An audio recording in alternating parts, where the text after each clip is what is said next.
Hello, everybody, and welcome to episode 5 of Techgeeks United's Week in Review.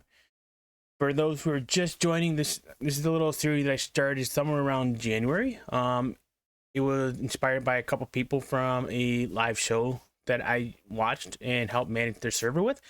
I do ask that if you like the show, give me a thumbs up, follow, subscribe, or anything like that.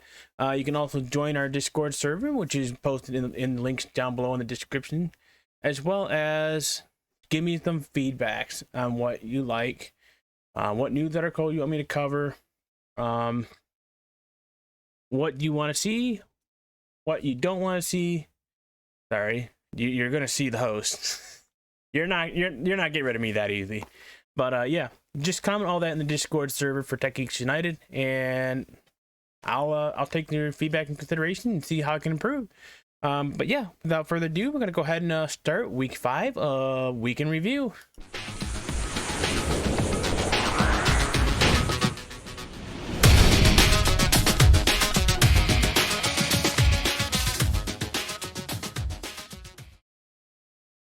So it's last week was a really slow week for news when I did the review. This week's review, we have quite a bit of topic to cover actually. So we may be pretty close to taking up the whole hour. So without further ado, I'm gonna go ahead and start. First topic we have is on TikTok. Now this is gonna come up a couple of times in the review for different types of categories, and you'll find out why. But the first thing is TikTok has announced they're introducing a 60-minute daily screen time limit for users that are under the age of 18. Here's what you need to know. It's going to roll out a new time limit for users under 18. The social media platform has announced the changes to help teens manage their time a lot better on TikTok. The default time limit for the eligible account is expected to arrive in around the next couple of weeks. There's still an option for teen TikTokers to continue to use the app beyond the 60-minute limit, but they will have to enter a prompted passcode. TikTok's screen limit also the changes come as an expert around the world stresses concerns over rising times that young people spend on screen, particularly on platforms such as TikTok, Facebook, Twitter, Instagram. In about 2021, tweens, those who are before teens, used an average of 5 hours and 33 minutes of screen media time each day, and teens had an average of 8 hours and 39 minutes due to recent study. That's a lot of screen time. I mean, I try to get outside as much as I can. My job doesn't help, obviously, but hey, we all gotta work. But I don't know how people can stare at a screen for extended periods of time. I know it baffles me sometimes.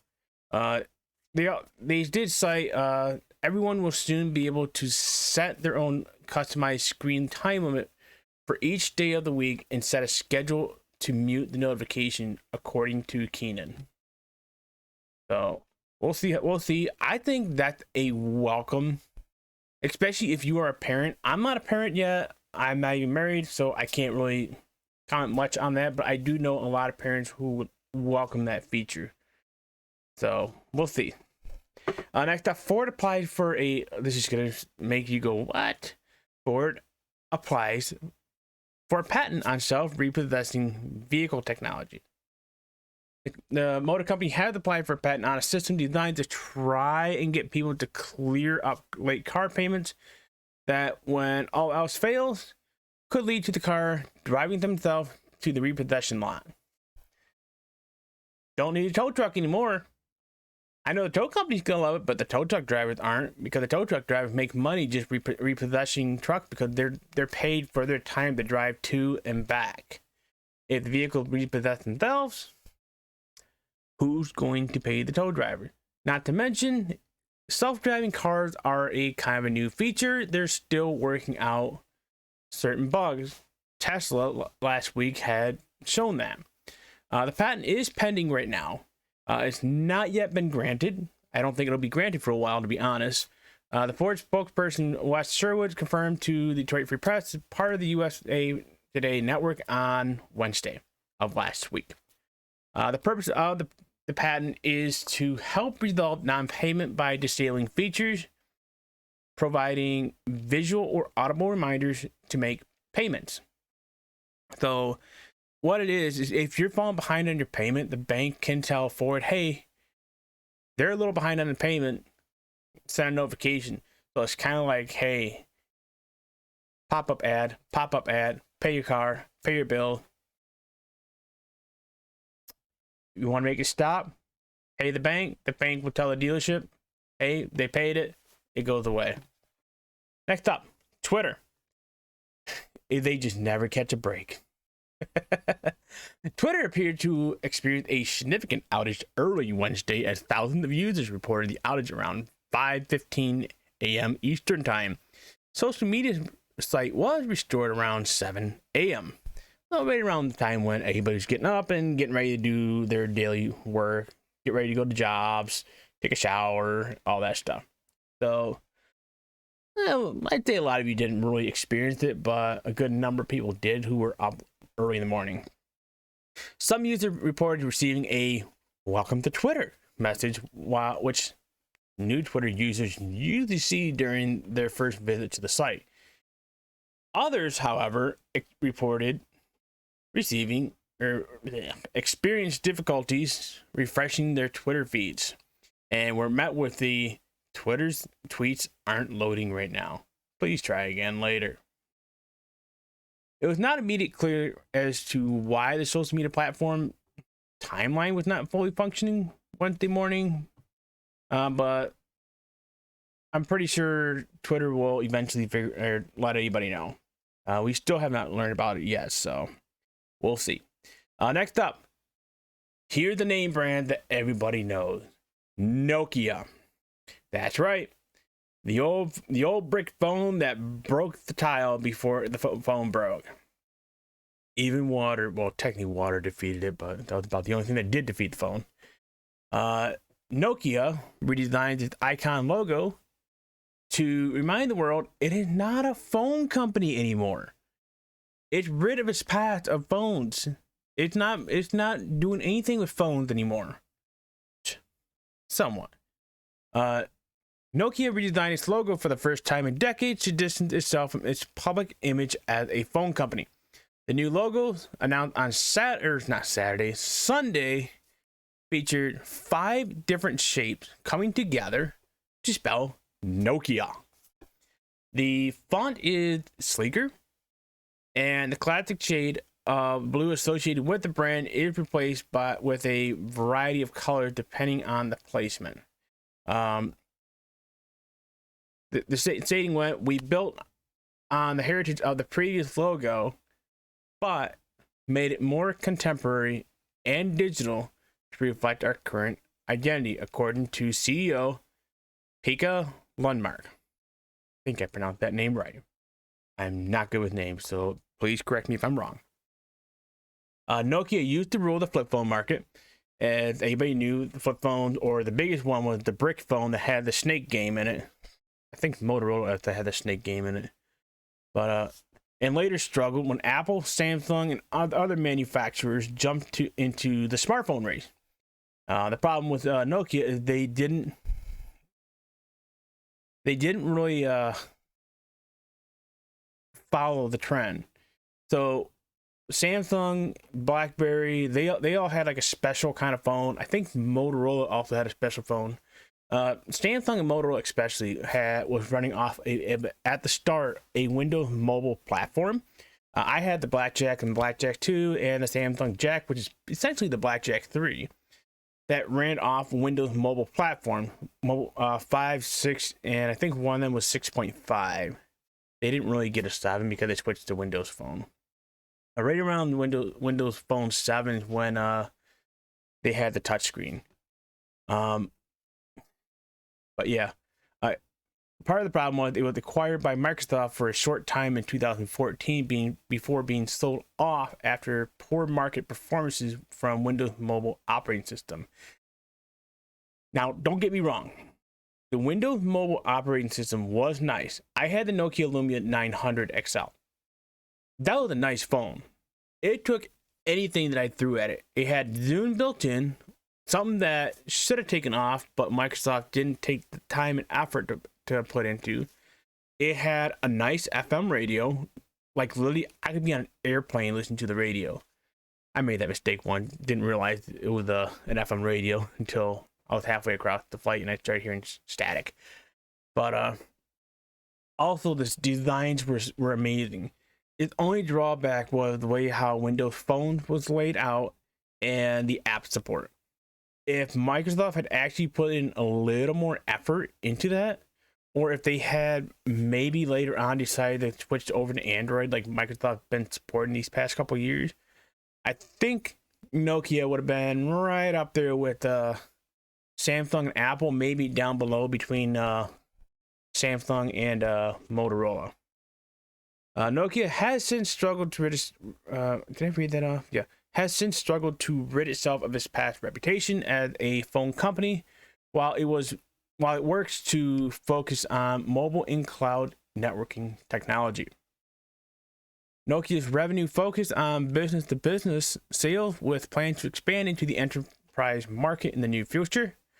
As Lundmark said, to signal this ambition, we are refreshing our brand to reflect who we are today, a business-to-business technology innovation leader.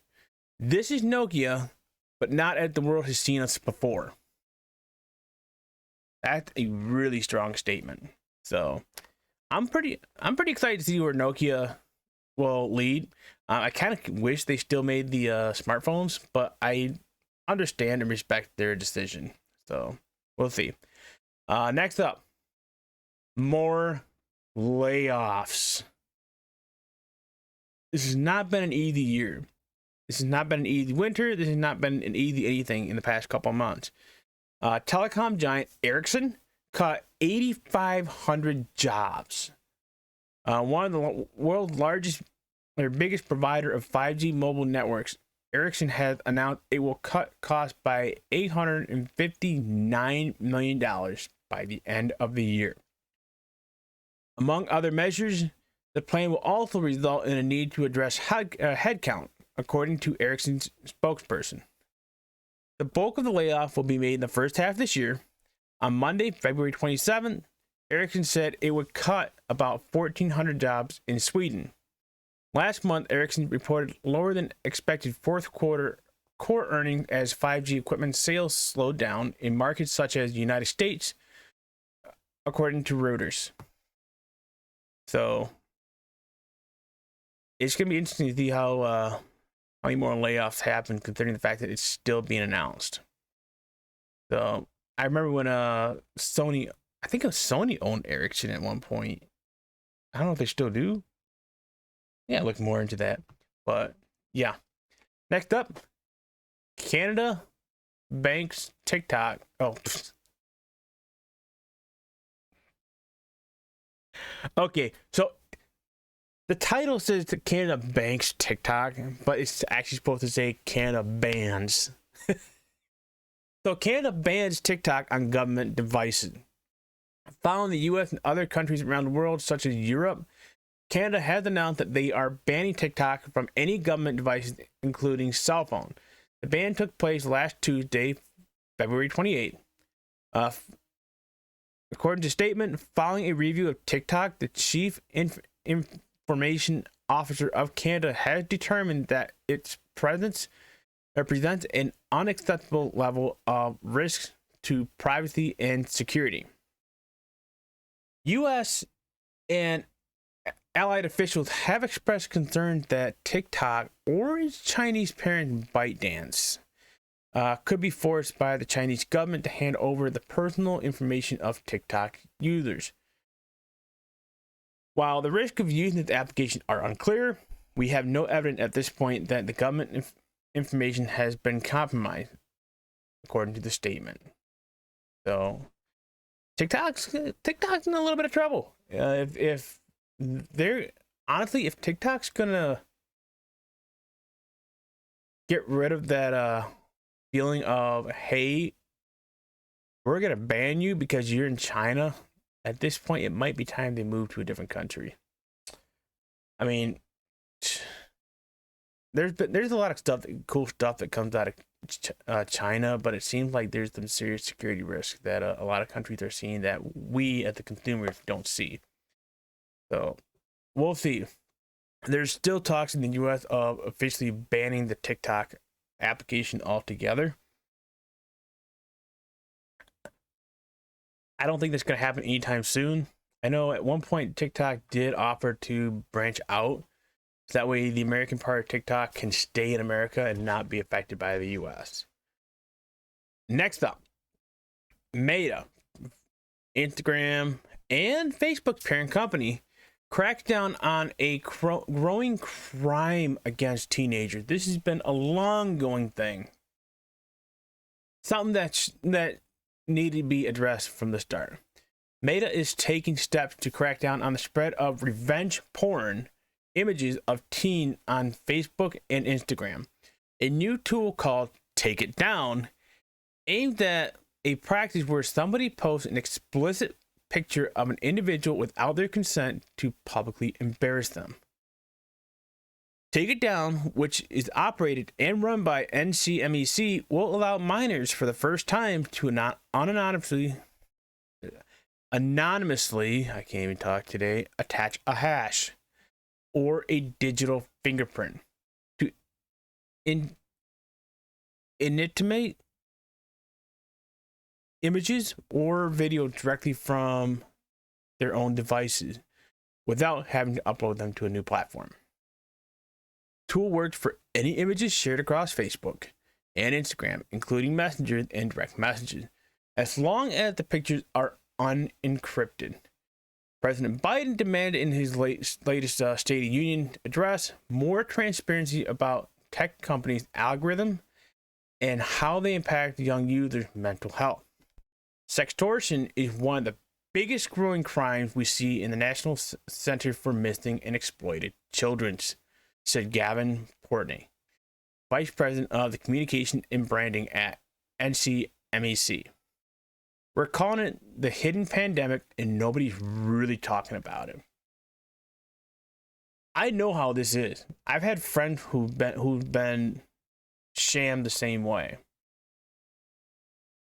And just to see their face when they find that is very, very unsettling. So this is the right step in the right direction. And I look forward to it being addressed even more further down the road. This is not the first time a major tech company has poured resources into cracking down on explicit imagery of minors. This is a great start to ensure that children in the future do not have to deal with such situations on the internet.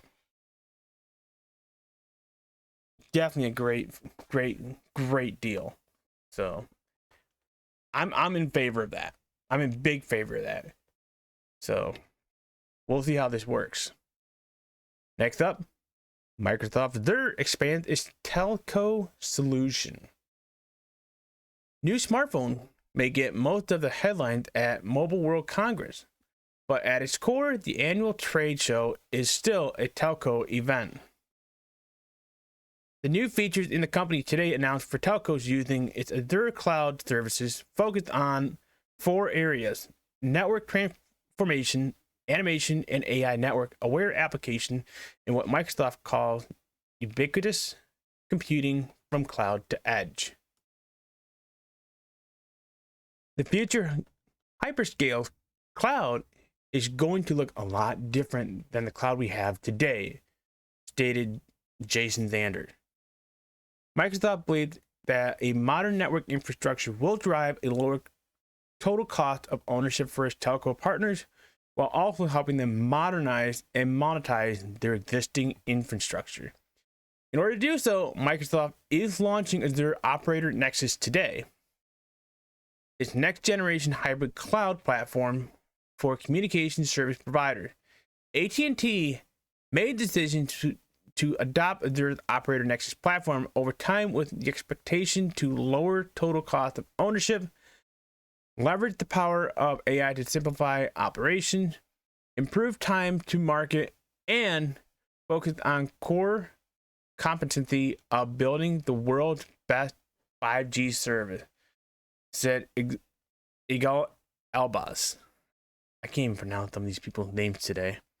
Who is a senior vice president, network CTO at AT&T. With the latest announcement, Microsoft is also putting an emphasis on building network-aware platform. So things can only get better from here, folks. Oh, I know somebody who loved this brand. Oppo. That's right. I know somebody who loved Oppo. Actually, I know a couple people who love Oppo. Vivo and Xiaomi are all bringing satellite communication to their devices through Qualcomm. Qualcomm announced at Mobile World Congress that multiple phone makers, including Xiaomi, Oppo, Vivo, Motorola, Nothing, and Honor, are bringing satellite communication capabilities to their latest and greatest phones within the next year. Manufacturers, however, did not provide details which devices will be equipped in such features and when they will be launched. So it's still being worked out, but the chances are it's going to be within the next year. Apple's already got one way. Samsung is expected to come out with a two-way for that. I believe they're Z Flip and the other flip phone they got. Qualcomm unveiled its Snapdragon satellite tech in partnership with satellite service provider Iridium at the Consumer Electronics Show last month. The feature allowed for two-way radio communication by text messages by satellite in an emergency situation. Last year, Apple introduced a satellite-based emergency communication feature with the iPhone 14 series. First in the US and Canada, and then later it rolled out to France, Germany, Ireland, and the UK through Globestar's satellite network. Samsung announced its own satellite tech as well, with the promise to embed it in the future smartphone a few weeks ago. British phone maker Bullet, which also announced its own satellite tech at CES, announced a rugged smartphone with satellite connectivity a few days ahead of the Mobile World Congress. MediaTek was also set to showcase the satellite connectivity solution for the smartphone at the event. Google announces a new feature for Android and Wear OS. Google has announced a slew of new features for Android, Chromebook, and Wear OS that are designed to improve connectivity, productivity, and accessibility. The announcement was timed to coincide with Mobile World Congress, MWC for short, which took place in Barcelona. Among the new features is upcoming fast pair support on Chromebook, Google Keep shortcuts for your phone and smartwatches, and a new accessibility mode for Wear OS. Another audio enhancement announced will see Google Meet offering noise cancellation on more Android mobile devices to filter out background noise when talking during a meeting. In addition, Wear OS is getting 2 new sounds and display modes that are designed to improve watch accessibility.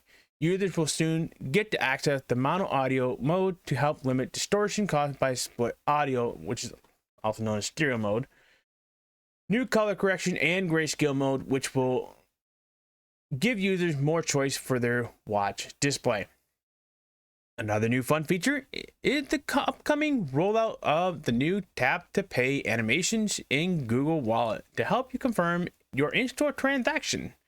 Google hinted that it will start seeing cheerful penguins and other characters starting next week. Oh, that'd be kind of cool to see a penguin on my phone. I wonder what other characters they'd have. Okay, now here's the topic that I know that a follower really loves. Has been bugging me to talk about Linux. That's right. You heard me right, Austin. Linux.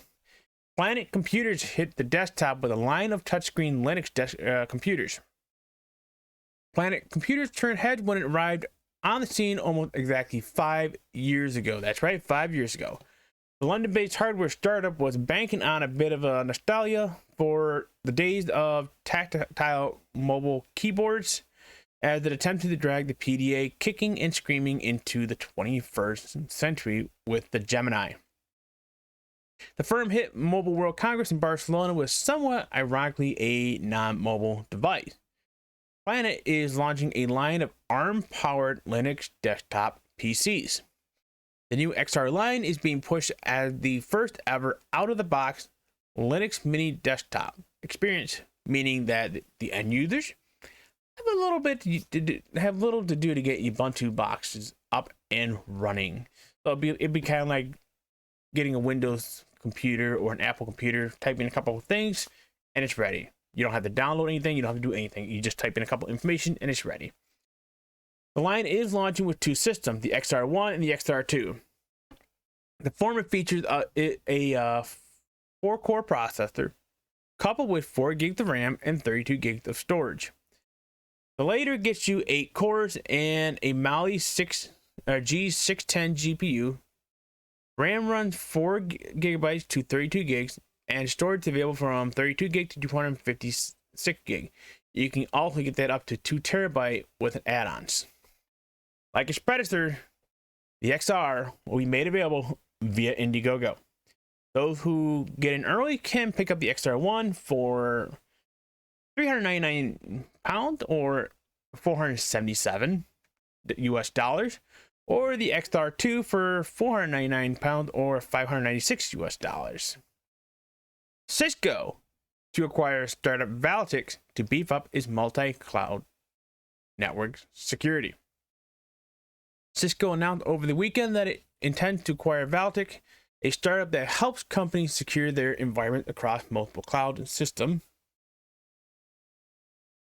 The terms of the deal were not yet disclosed, which means it's not large enough transaction to have to report.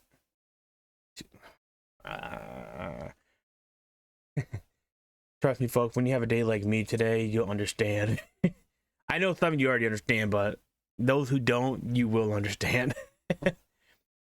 Anyway, let me rephrase that. The terms of the deal were not disclosed, which means that it's not large enough transaction to have to be reported by a public company. There, I said it right this time. Cisco Security Group SVP and Chief Product Officer Raj Chopra wrote in a blog post announcing the deal. A strategic investor in Valtix since 2020, Cisco supports Valtix's commitment to simplify network security, protecting workloads no matter which cloud they are created or consumed in. With their cloud-native, easy-to-use control plane, somebody just messaged me.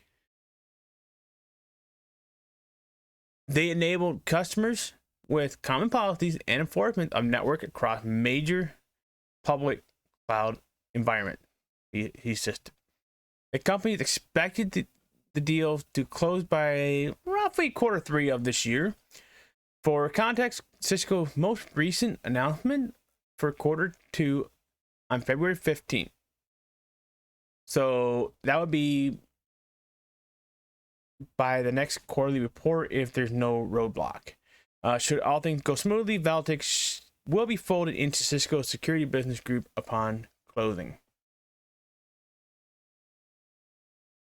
This is the second layoff announcement I have on Bending Spoons. Bending Spoons laid off 129 Evernote staffers. Now, that doesn't seem like a lot to some of you, but if it's a small business, that is a lot of employees. A month after acquiring Evernote, Milan-based app developer Bending Spoons has made steep cuts at the note-taking and task management app. Layoff took place at Evernote on Friday, February 17th, and Evernote spokesperson confirmed to TechCrunch that it will be affecting 129 people. The spokesperson wouldn't confirm which specific department were impacted. A post suggested the layoff touched a wide range of core Evernote team, including product design, engineering, human resources, sales, customer service, and marketing department. Next up, Spotify killed its heart button to replace it with a plus sign. That's right. You like that song? All you gotta do is hit the heart button. Now, you can't do that. You gotta hit the plus sign, and the plus sign will give you different features. Spotify announced recently that it is consolidating the heart and the add to playlist icons into a single plus button, allowing users to save all songs, album playlists, audiobooks, podcasts, or even episodes to their library with one touch. The new icon is rolling out worldwide on iOS and Android devices. It will become available to all Spotify users in the coming weeks. Some users are already using the icon or have just recently started seeing the icon, as Spotify has been testing the change since last year.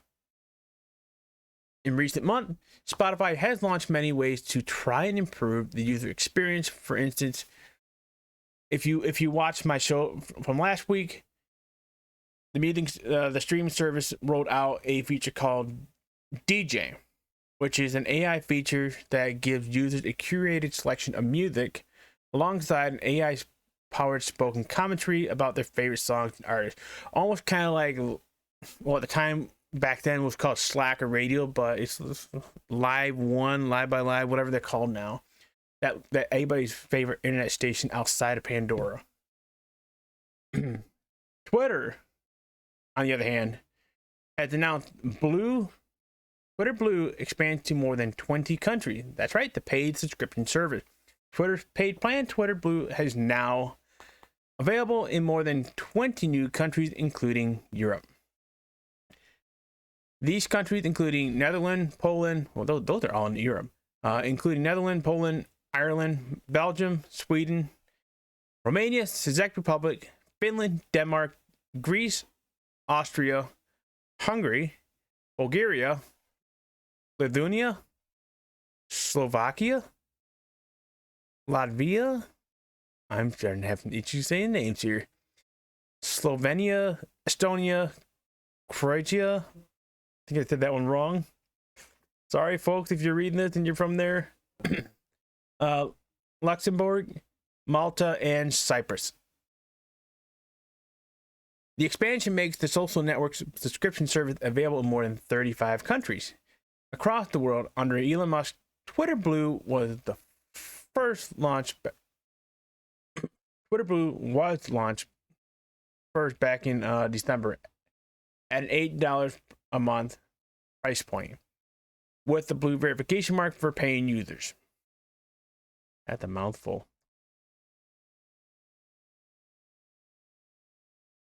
Don't mind me. This is way too much for me sometimes. Oh, we're already halfway in. The company introduced a feature like the ability to post 60-minute long videos, 4,000 character long tweets, and get priority in conversation. To increase subscribers, Twitter launched an annual plan at $84 per year early in January. In the last few weeks, Twitter has also announced the annual plan on both iOS and Android, priced at $114. While Musk has been banking on subscription plans to bring in tons of revenue, early results haven't been quite so encouraging. According to estimates report, the new Twitter Blue service has only less than 300,000 subscribers. We will see where this takes off. Instagram starts testing its age verification tool in more countries. Meta announced today that it has started testing its age verification tools on Instagram in more countries, including Canada and Mexico. Last June, the social media app began testing new options for users to verify their age using one of three options: uploading their ID, recording a video selfie, or asking a mutual friend to verify their age. If a user attempts to edit their date of birth on Instagram from under the age of 18 to 18 or over, the app will require them to verify their age using one of those three methods. The test officially launched in the United States and later rolled out in Brazil and Japan in October. To verify your age, you can provide an ID like a passport or a driver's license. If you do so, Instagram will store your ID for 30 days on its server and then delete it. If you don't have a valid ID, you can choose the video selfie method, where they will verify and see if you look older than 18 or if you look under 18. For some people, sorry, you might be out of luck. Once you upload a video selfie, it is shared with Yoti, which verifies your age using specifically trained AI technology. The third age verification option called social vouching, which allows you to act a mutual follower to confirm how old you are. The person vouching must be at least 18 years old and must not be vouching for anyone else at that time. Next up, American automaker Ford to restart the F-150 Lightning production on March 13th. That's right, they should be starting roughly next week. Ford provided a statement detailing its plan to restart the F-150 Lightning production. I don't know why I call that program. The manufacturing lines will start rolling out again on March 13th. The automaker says that it will allow for the electric vehicle battery pack to be reworked to include SK's ONS battery cell. Ford also said it will continue to hold already produced vehicles at its work through engineering and parts updates. This is after Ford announced in February that they're halting production of the F-150 electric due to failed post-production quality controls at the Rouge Electric Vehicle Center by Detroit. Since launching the vehicle less than a year ago, Ford has only issued one recall for the vehicle, and it was related to a tire pressure sensor. Ford has yet to issue a recall or dealer notice associated with this incident. And if you think I was done with the layoffs, yet again, there's more layoffs at Twitter. Twitter has laid off more than 200 employees, according to a report from the New York Times. Apparently, not even Elon Musk's most loyal employee, Arthur Crawford, the chief executive of Twitter Payments, who oversaw the company's Twitter Blue verification subscription, was spared. Alex Heath at The Verge also confirmed that Crawford and most of the remaining production team were laid off this weekend, which was, this recent weekend, leading to many to speculate that Musk is cleaning house to redecorate with a new regime. Hey, it's possible. He might be bringing in fresh faces. Sometimes fresh faces are good for the company. Sometimes they're not good for the company. But you won't know until you try it. The layoff comes this week after Twitter employees realized they had been cut off from using Slack. Slack is gone, so no one knows what's going on, read one post on Blind, an anonymous platform for verified workers.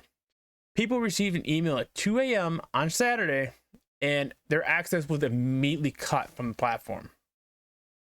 Since Musk took over Twitter in October of last year, the company's headcount has fallen by over 70%. That's a lot of the task force.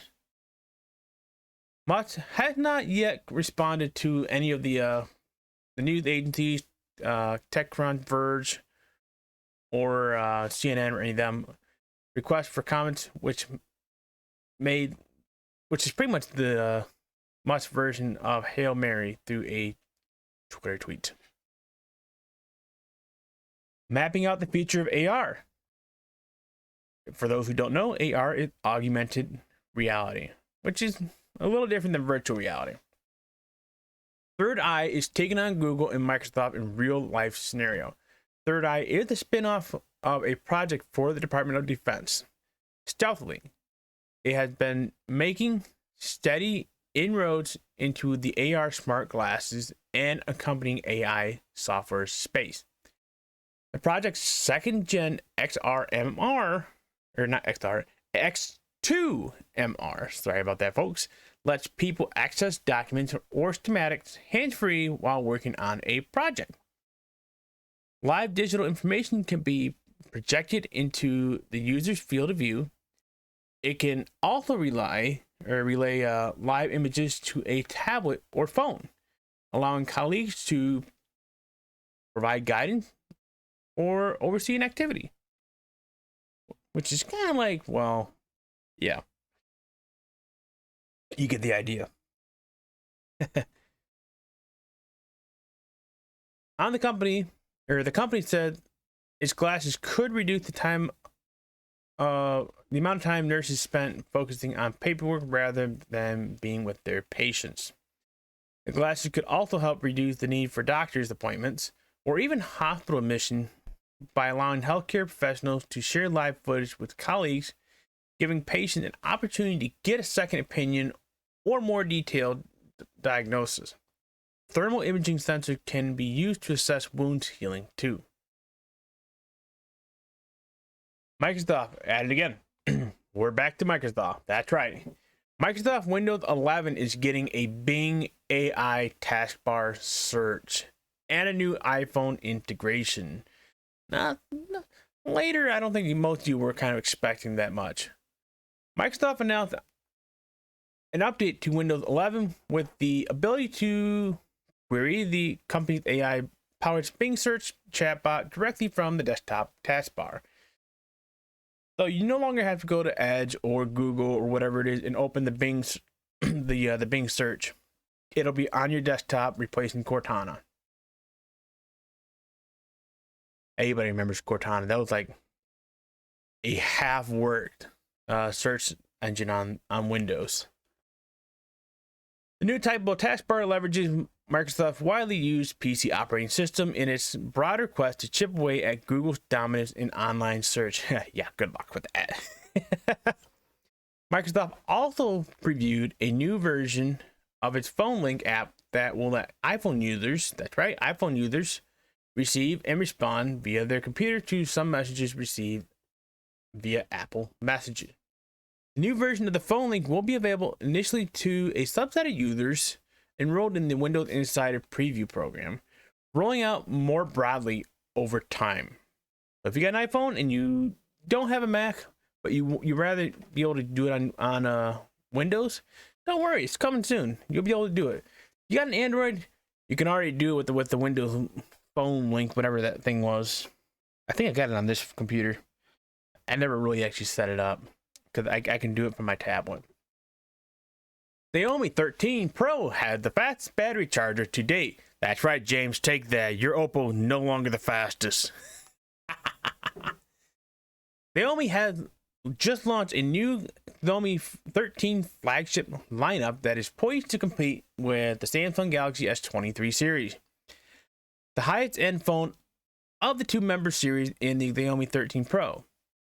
It boasts headlines features such as a sizable 1-inch camera sensor and 120-watt fast charger, which will recharge the battery within 20 minutes. The previous one, I think, was like 90 watt or 100 watt, and it was set to charge within 30 minutes. Apart from the headline features, there's a 6.73-inch OLED display with a fast refresh rate, an ultra crisp screen, a solid camera module, complete with a telephoto lens and cutting-edge processor in the form of a Snapdragon 8 Gen 2 chipset.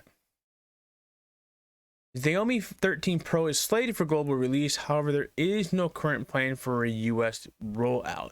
So if you were hoping to get it in the US, you gotta wait a little bit and see what kind of announcement they can get.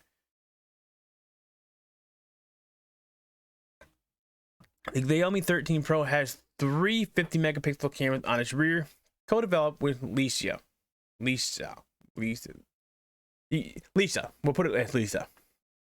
The device also comes with two photographic styles called Lisa Authentic and Lisa Vibrant. The primary camera uses a 1-inch type Sony IMX 989 sensor found in the Xiaomi 12S series. It is also the same sensor found in Sony's 1200 point and shoot camera, the RX100-7. OnePlus dock provides a liquid cooling for cell phone.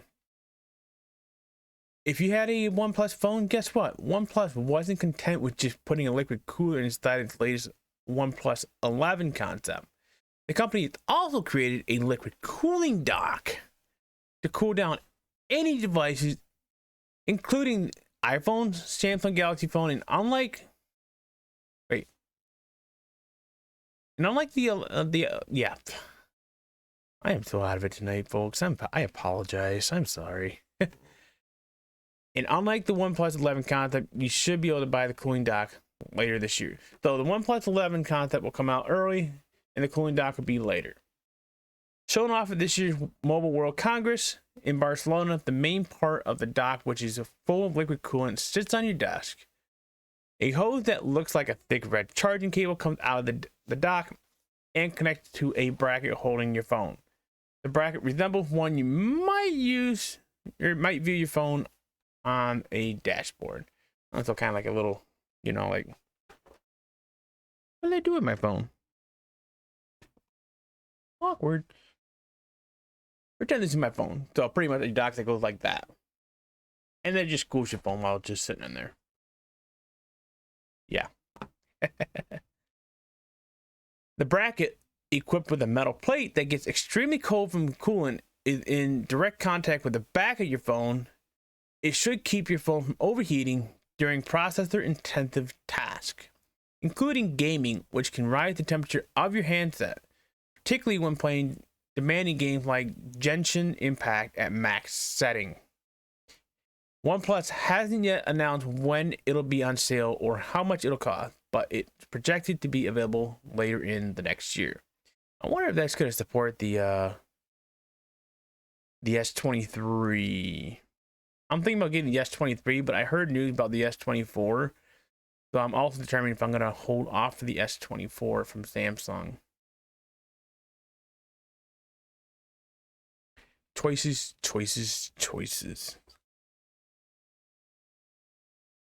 I didn't even think these guys existed. Nothing Phone 2 is coming to the US with a big boost. The Nothing Phone 2 will be an even more high-end product than its predecessor and will pack the latest Qualcomm Snapdragon 8 Gen 2. And yes, it will be available in the US, unlike Xiaomi, who has not announced it yet. Unlike almost every other Android maker you can name, Nothing didn't have an official presence at this year's Mobile World Congress. But the world's biggest phone show, which kicked off last week, Monday in Barcelona, featured a surprise announcement from Nothing. One of the downsides of the phone was simply that it wasn't available in the US at release. The international model is now available for $300 in the US as part of a beta program, but with limited carrier support. So either that's going to be AT&T, T-Mobile, or Verizon to get the other option. Because I forgot Sprint no longer exists. T-Mobile bought Sprint and then shut down all of Sprint's towers. Qualcomm assumes iPhones will switch to Apple modem in the year of 2024. Qualcomm dropped a bit of an inside baseball bombshell at Mobile World Congress on Wednesday. It isn't planning on supplying Apple with modem for its 2024 iPhone. Apple could change its mind about using Qualcomm chips, but Intel suggested that the tech giant is moving closer to a long expected goal of using its own hardware to connect iPhone to mobile networks and satellite. So pretty much doing like the same method that they did with their processor. Rumors have swirled for years that Apple wanted to build its own baseband chips which handle the iPhone antenna function. Kuo's newest predictions suggest that Apple may have solved at least some of the issue with producing an in-house baseband chip, though he noted that it will only support sub-6 5G, the mid-band set of 5G frequency that most carriers around the world use for their 5G network. So we'll see. Will iPhone continue to use the Qualcomm, make a last ditch effort to use Qualcomm, or will they say, "Hey, we're gonna strive for it. We got this. We're going with our own chip." We'll find out later on this year. Zoom jumped on an AI bandwagon just like anybody else is doing. Forecast upbeat 2024 profit target. Zoom Video Communication Inc. said Monday it will integrate more artificial intelligence into its product and forecast annual profits above Wall Street estimates, sending the company's shares up 8% in extended trading. So pretty much the after hours trading for those who aren't aware. The AI race has picked up pace after Microsoft backed OpenAI's ChatGPT last year, prompting heavyweights from Alphabet, which is Google's parent, to China's Baidu Inc., to announce their own offerings. Zoom is also benefiting from steady demand for its video conferencing service from the ongoing shift to hybrid work models and cost cuts. Earlier this month, it announced about a 15% reduction in its workforce. On an adjusted basis, Zoom earned about $1.2 per share for the fourth quarter, which ended in January 31st, compared with estimates of 81 cents per share. Revenue grew 4% to $1.2 billion, which is above the analyst average expected of $1.10 billion. The company, however, expects 2024 revenues between $4.4 billion and $4.6 billion, below average street estimate of $4.60 billion. Next up, Cisco is back in the picture again, but with a different news. Cisco is working with Mercedes-Benz to create a mobile office. That's right, the car manufacturer. Cisco is working with Mercedes-Benz to add its WebEx conferencing tool to the dashboard of vehicles arriving in dealerships in the coming weeks. The company said on Monday as it seeks to turn cars into a mobile office. In 2024, Mercedes-Benz E-Class will be equipped with Wi-Fi and cellular data connection, meaning drivers can download the WebEx application to appear directly on the touchscreen of the vehicle's infotainment systems without needing a mobile phone. As a safety precaution, though, users can only use audio when the vehicle is in motion. You won't be able to use video. The car can use all its features when it's parked, including video meeting, automatic transcription, content sharing, and reaction. Now, this is something that a lot of people has heard last week. Last minute problems keep SpaceX rocket astronauts grounded. A last minute technical problem forced SpaceX to call off Monday's attempt to launch 4 astronauts to the International Space Station for NASA, with just a split second to blast off, which is, we're talking about, that's pretty close. There was no time to deal with the problem, which involved the engine ignition system. SpaceX delayed the launch until at least Thursday. Officials said the problem involved grounding equipment used for loading the engine ignition fluid. The launch team could not be sure there was a full load. I mean, the load could have been full, could have been half full, or it's just, they didn't know.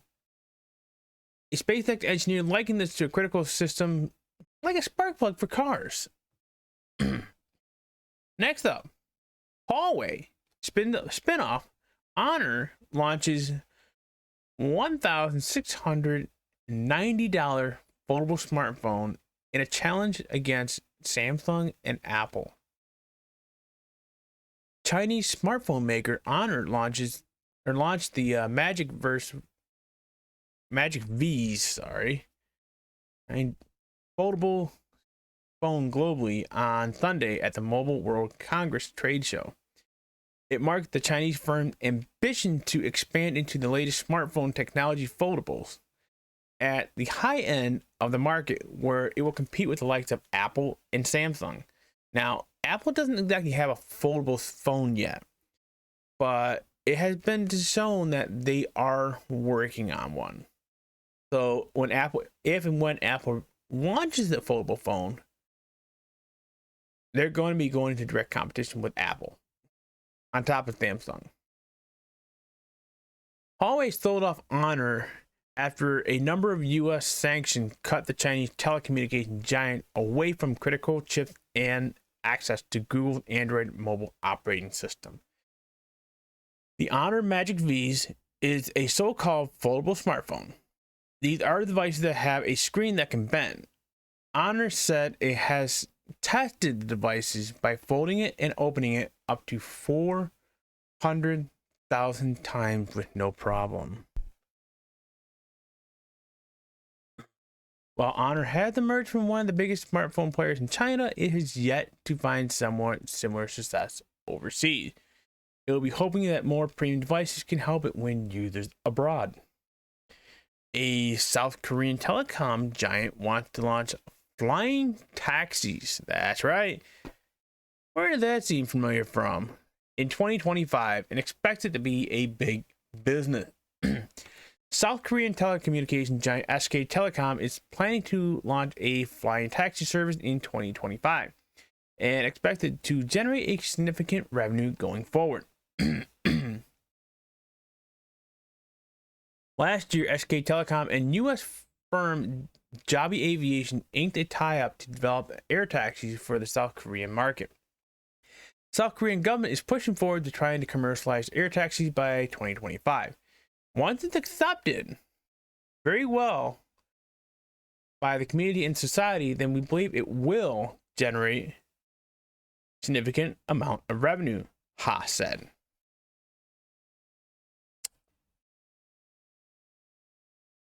That's it. There was a lot more news this week than there was last week. But yeah, I just want to say thank you. Thank you for watching the show. If you like the random news that I find in the technology section, I do ask that you hit the like button, hit the subscribe button, join my Discord servers, Techgeeks United. There's the music channel on there. Drop some live stream suggestions. I am looking forward to possibly working with other users to maybe do maybe a live show. I don't know. If you want to sponsor a show, I'm not looking at any sponsors anytime soon, but maybe in the future. So yeah, if you want to ask me any questions, like I said, hit me up in Discord. I'll be in either one of those links down in the description option. Thank you for a wonderful week. I ask you all just give a thumbs up and keep rocking them technologies. That's all I can say. Thank you, and this has been the 5th week of Week in Review.